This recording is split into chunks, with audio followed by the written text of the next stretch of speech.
Sidak kali ini digelar di Pasar Pak Bayeng-Bayeng, Kota Makassar. Dalam sidak, Mendak menyebut harga bahan pokok di Makassar secara umum terbilang stabil. Hanya saja, Mendak menyoroti harga cabai dan ayam yang dinilai terlalu rendah. Hal ini dikhawatirkan bisa merugikan petani dan juga peternak. Harga 1 kg cabai di Kota Makassar saat ini dijual di kisaran Rp15.000. Sementara harga ayam potong di kisaran Rp30.000 per ekor. Saya bahagia pagi ini. Di sini ternyata harga-harga sembako sangat terkendali. Bahkan harganya di bawah harga rata-rata nasional.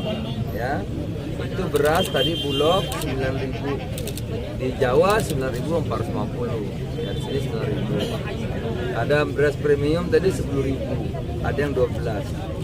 Jadi termasuk yang termurah di sini dibanding di Jawa.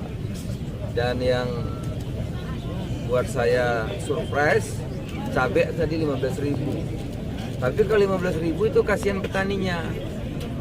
Petaninya bisa tutup dia. Mestinya paling murah cabai itu 30.000.